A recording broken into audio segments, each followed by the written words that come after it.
It wasn't anything terribly noble. I wasn't inspired. We weren't special people at all. We were just practical people with a good recollection and a good respect for our families.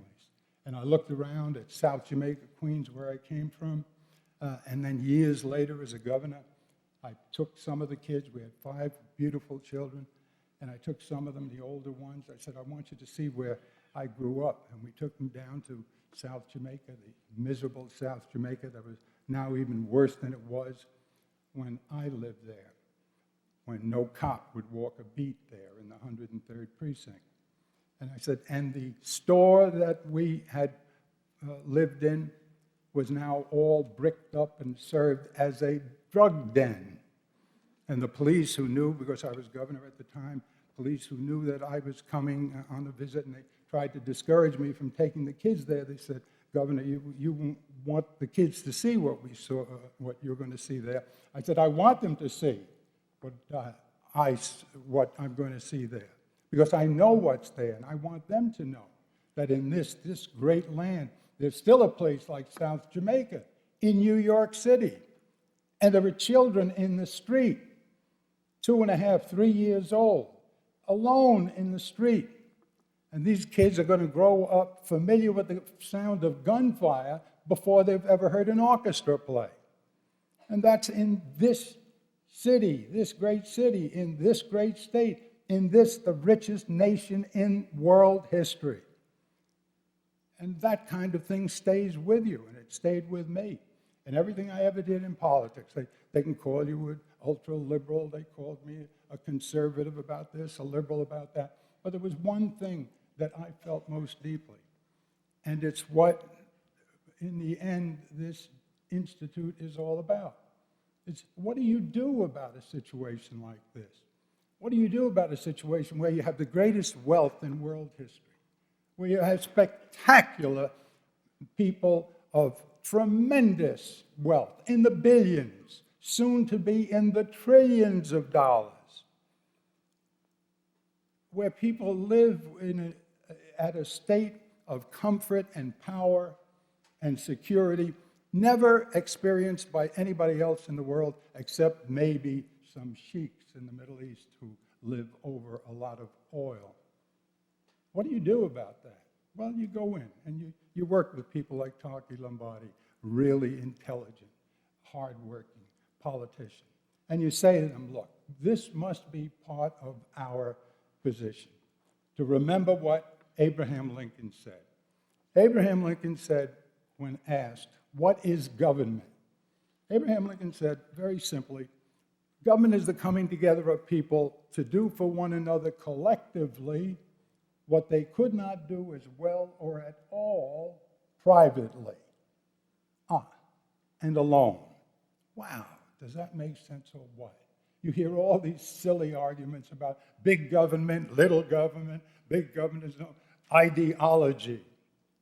I'll never forget this one when President Bush, I don't care if he's Democrat, Republican, we've had some very dumb Democrats and some brilliant Republicans, but he was asked to put money up for a drug program that we started in 1994 for children, a health program, where we decided these children were going without health care.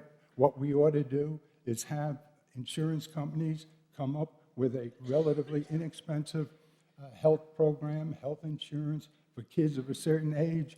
I'll chip in state money. You give me a cheap policy. We'll get these kids in to see doctors regularly. At least they'll have primary care. Very important, especially if you're a 16 or 17-year-old kid who got herself pregnant and has no insurance, which means she never goes to see a doctor, and the chances that the baby she delivers, if she allows it to be delivered, is going to have some kind of malady and some kind of deformity because she's not seen a doctor. Well, we had plans like that. We had that policy. It became a very big federal policy and is now SCHIP, one of the best of the healthcare programs. Hatch and Kennedy took it from us. And so now here's President Bush being asked to put more money into it so that more children could have the benefit of getting to doctors when they need them on a regular basis, not for acute, just for primary medicine. And he says, oh, well, I'll put up a certain amount of money, but I can't put up any more. Why not? Well, I can't put it up because it's against my ideology. And what is your ideology? This is the road to socialized medicine. Oh, socialized medicine. What is that? It's the government doing the medicine. Oh, like Medicare. Well, it's the government. Really? What about Eisenhower and the highways? He said, the private sector isn't building the highways. We have to tie the country together. The government should build the highways. What about all those rockets you people love? Why didn't you get Boeing to go to the moon?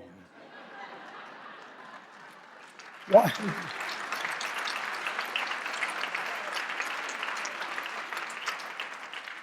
And those are the kinds of things that discourage me about, well, not greatly, but discourage me or annoy me about government. So with all of that background, what he says, remember what Lincoln says. Government is the coming together of people to do for one another collectively what they could not do as well or at all privately. I accept that. If, in fact, we had written into the Constitution in 1787 that there should be health care for everybody, that there should be education for everybody, even for the poor. If you had done it in 1787, the state of New York did it, incidentally, before the federal government had a chance to write its Constitution, but it wasn't in the Constitution. Well, what did the government, what did the private sector do about health care from 1787 till 1965? Nothing. Nothing. They didn't take care of the poor people. Nobody took care of the poor people. And so finally we looked up after 177 years or whatever it was and said, well, look, maybe the government ought to do it. And so you stepped forward with Medicare and you stepped forward with Medicaid. And that's the way it should work if it is important and needs to be done. And you can't get it done by the private method, the market system, philanthropy. That should be the first choice.